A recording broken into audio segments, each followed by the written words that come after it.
Alright, so I'm just crossed over into Nebraska, and I've been driving for about 8 hours.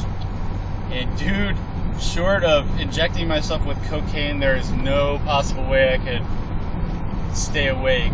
I mean, this is so incredibly boring.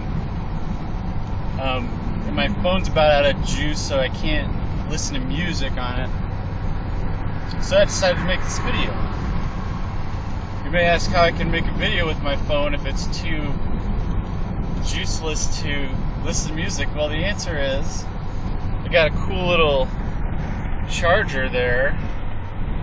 It's got a USB port on it, and it does a beautiful job charging one's telephone. Unfortunately, it also prevents me from standing up the phone while I'm recording a video, so because of the plug sticks out of the side, you see. So I have to hold it in my hand. So it's a little bit more dangerous than maybe I'd like. High winds, you know. But I think it's working so far. By the way, I wonder how long a video this phone can take, because I think I have like 20 gigabytes of unused space on it. We'll see. It's 4:41 now. We'll check in every hour on the hour. So yeah, it's been a pretty uneventful trip so far. I had, before I left, I had all these ideas of, I was planning like a video travel log, and I had all those gags I was gonna do. But man, I lost all interest in that last night because, it was like white knuckle driving. Now, it turns out most of that was pure illusion, I think. But I was scared shitless. I mean, I only went like 70 miles last night. But that drive up to Park City, man, almost did me in. Because it was like, I can't tell a story properly. Yeah, so I ended up not leaving the house until like 11:30, and so it was all raining and shit. And it's kind of funny because let me show you this. I got this elaborate system of hemp twine and cargo straps and tarps, and that's actually my packing masterpiece. I don't think as long as I live I'll ever able to equal that, sad as that may sound. But it's quite distracting, as you can see, especially in Wyoming. The winds were gusting to like 60 miles an hour and shit. And I like get out of the car and get blown over, and the door was kicking me in the ass and stuff. It's like it had it out for me. Probably did. But so far it's stayed pretty stable. But it's been constantly waving. I feel like I'm being chased by I don't know, something wavy. What's wavy in flaps? I don't know. Earlier on I was pretending that was actually a collapsed dome that had been hosting a winner takes all cage match of like Gremlins or something. And I was trying to decide which of those lumps represented the gremlin that eventually was going to win the cage match. But my money was on the guy in back. See how he's the most active, and I don't know, it just seems like the most robust presence back there. But probably it's not safe to pay that much attention to it. That was earlier today. I kind of sobered up now. Not that I've been drinking, but I guess when you've been driving for a long time. Anyway, I can't remember what I was talking about. I'm gonna see if this is still recording. Oh, it is. Only 4 minutes. Oh, here comes a truck. It's gonna pass me. I don't want to see him. I'm taking a video of myself, so I'm gonna put the phone down. Just be cool.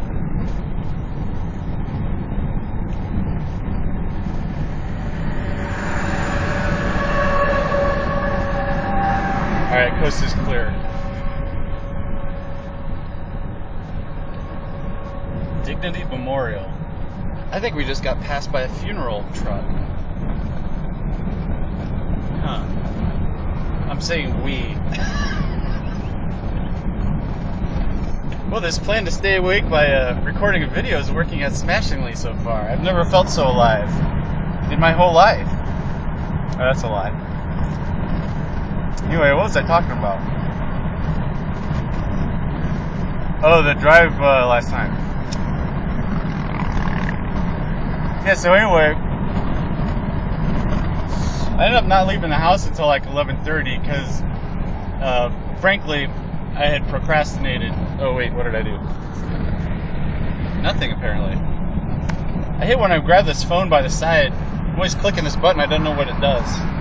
It's like the secret button, and I don't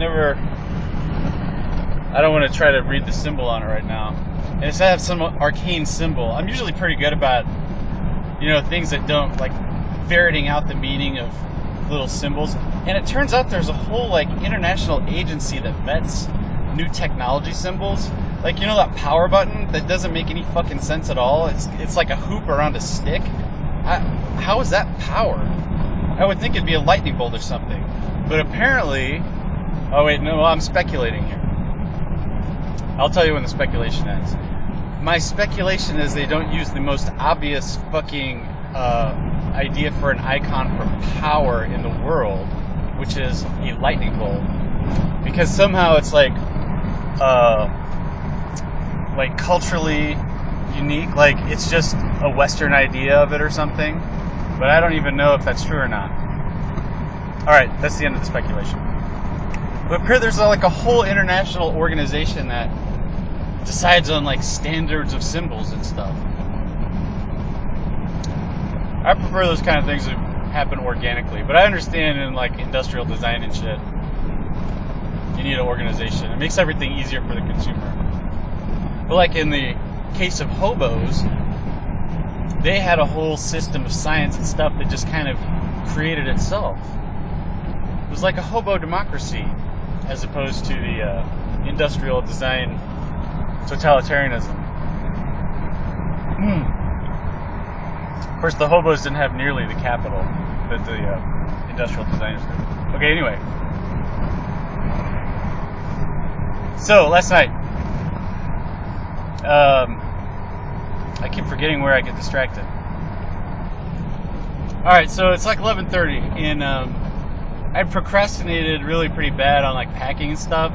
Although in my defense, I had to paint the fucking house in the last 5 days we were there. Some of you may know that story. To those who don't, I won't go through the whole thing. Oh, why not? It's a pretty short story. Plus, you may be wondering why I had to paint the house when I live in a brick house. Well, therein lies a tale. So we're still in the house and everything's going good, whatever. And the dude who bought it offered us like 10 grand over the asking price, which is, don't get me wrong, that's cool, but it's still a huge loss, considering the amount of money I put into it, but c'est la vie. My goal basically was to not have to pay to leave town, and that's what happened. So anyway, everything was going great. The offer was higher than we thought we could get, and whatever, the financing, his finances were good, and passed the appraiser, and they went through the house, and there's like, well, there's nothing really that would affect our offer here. And so here I'm thinking, this is like 5 days before I'm going to leave town. I'm like, yeah, we're just going to barely make it under the wire, and I'll have a few days to, get shit done. And so then my realtor calls me. He's like, hey, yeah, the FHA inspector. And I was like, wait, what? FHA inspector? What? I don't even understand. So apparently, I should have known this, but I didn't. Apparently, I shouldn't mention that the buyer was getting an FHA loan. Important point there.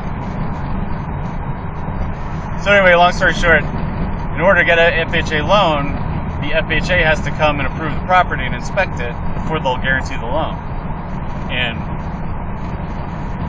the guy didn't like, there's some like peeling paint on the fascia, and I didn't know like really what the technical definition of fascia was. I mean, I know it's like a surface, but it's like where, there's like hundreds of different ones.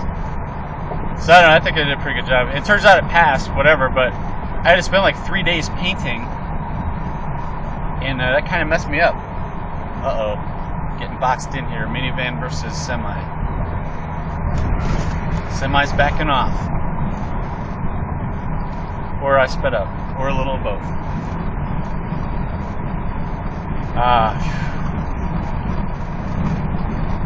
Tense moments and merging. So anyway, it was kind of a drag, and I felt like a total dick because Megan got a bunch of her friends to come help us move, and so I got this container delivered to the house, just like like a shipping container. And they just drop it off, and you pack it up, and then they come and grab it, and then they ship it off to wherever you're going. This is like a semi-trailer. Oh shit! What are you doing, man? This Tyson chicken truck driver is a fucking bitch. Actually, no. Oh my god. There was this one truck driver that I was like, it was like that Stephen King movie. What's the name of that? His first feature film. I think it's called Duel. I can't remember who the actor was in it. I think it was based off a Stephen King story. Yeah, but that he does something, but he doesn't even know what, to piss off this semi-truck driver. There's some cows. Yeah. I hope I've had this pointed in the right place. I think you know what I mean. Oh god, I've been driving too long. Anyway, he gets chased. I don't know how the movie ends, fuck it. But this guy was like, I've been trying to drive pretty conservatively.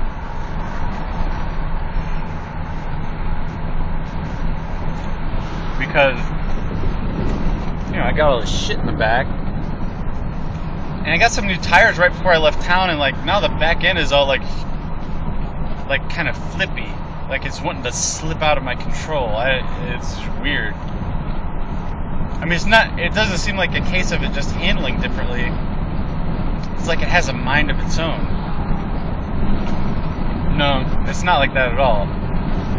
But I'm not sure what it is. It's weird. It's kind of not good. So anyway, it's kind of been freaking me out. So I've been trying to drive pretty conservative. And it was on like this hilly part, going uphill, and the guy didn't have his flashes on, like he thought he was going especially slow. And I was going like maybe 55, and coming up on him pretty quick. And there's another semi behind me. And I don't know if this was my fault or not. I wasn't. I was just paying attention to keeping the flippiness from pushing me off a cliff. Oh shit.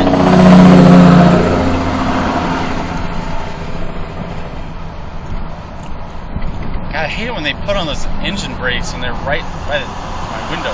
Oh shit, here's another one.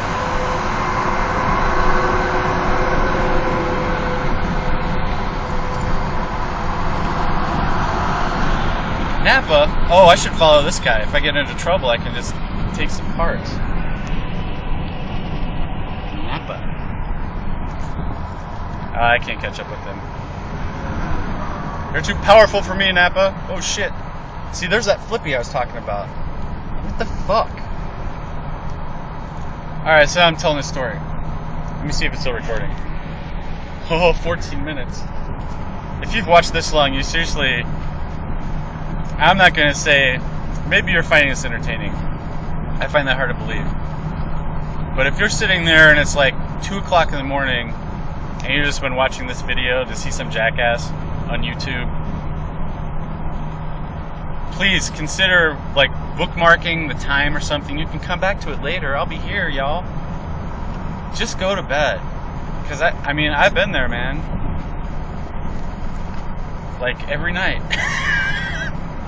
Just go to bed. Don't stop clicking. I should create a Windows program that, as soon as it's after a certain point, like the clock hits a certain time, it won't let you click anymore. Actually, that wouldn't work because I'd just use keyboard shortcuts. Maybe we should just power down the machine. But what if you're really doing something? Maybe I should just show a warning like, hey, go to bed. Oh, I know what it could do. I don't know. I was gonna say, damn it, Tyson, why are you doing that? He keeps hitting his brakes. I don't understand why. Is there somebody in front of him?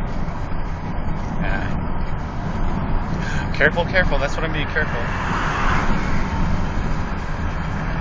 Yeah, I was gonna say maybe it could, like, pick a random consequence of sleep deprivation or something, but I mean, chances are, a lot of times if it's that late and I'm still like clicking around on YouTube or whatever, or 4chan or some shit, I'm usually feeling kind of depressed, which is why I should go to bed. So that would probably just make it worse. Maybe you should show, like, I don't know. This isn't a very good idea for a Windows application. I'll have to think about that one some more. I don't think there's there's not a very bright future for this idea. Put it that way. Okay, I gotta finish the story about this butthurt truck driver. So, yeah, I started calling him, what was his name? Johnny Joe Butthurt or something like that. Fuck you, Tyson, what are you doing? Oh, I gotta see if there's somebody in front of him. No, there's no one in front of him. Yet he still randomly taps his brakes. Like, I read a Tom Clancy novel, I think it was The Hunt for Red October, about this maneuver that apparently during the Cold War there's this big cat and mouse game between U.S. and Russian, Soviet subs, and I guess the Russians used a lot of diesel subs, which are easier to hear underwater with, you know, sonar, passive sonar, whatever. And so the Americans were always like, they would go find them and then they would start tailing them. And so the Russians knew that, you know, there wasn't that much they could do to make their ships more quiet using those diesel engines. So they developed these tactics, and one of them was called the Crazy Russian. Keep in mind, this is all from a Tom Clancy novel, so it's probably bullshit. I don't know how accurate he was. It seems like I saw him give an address at the CIA one time, and it seemed to me like he was just bullshitting everybody. But I don't know. His whole manner or speaking persona was like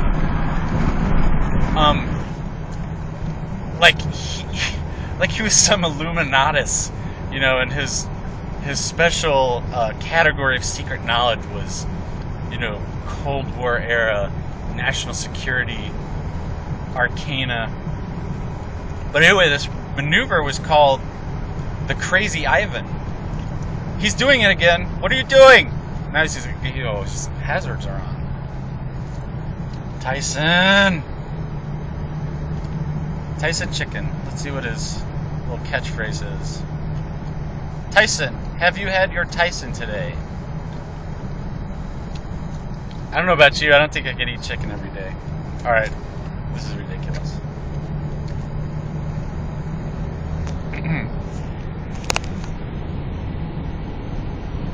Eat my dust, Tyson. Now I'll get in front of you and randomly put my fucking brakes on. See how you like it. No, I won't do any such thing. I'm sure he had very sound and valid reasons for. Now he's passing me. What are you doing? No, he's just in the left lane. I must say, this is a mystery of mysteries. This is some of the oddest behavior I've witnessed so far in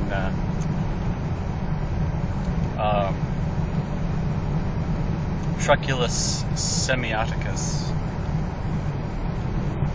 It's baffling. Perhaps it's some sort of strange ritual mating behavior. or mating display. Perhaps my truck appears to be the weaker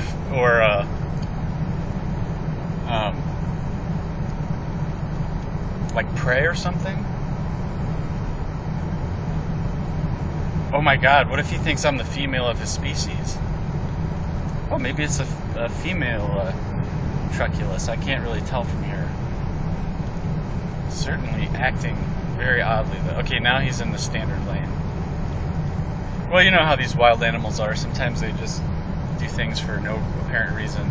That's why they're best approached with caution. And that's why it's especially important not to taunt them by getting in front of them and tapping your brakes randomly. Especially a wild chicken truculus. Who knows what they would do? Anyway, this butthurt truck driver, Johnny Joe Butthurt. This really isn't that good a story. Let's see if we're still recording. 20 minutes? I wonder what the limit is. Alright, so anyway, YouTube's probably gonna make me bust this up into like 5 parts.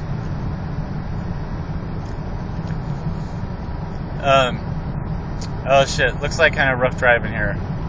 Like construction. Okay, maybe I'll pick this up later. You can sit there and wait with bated breath on the conclusion of the epic tale of TB versus Johnny Joe Butthurt. But until then, the sky's the limit.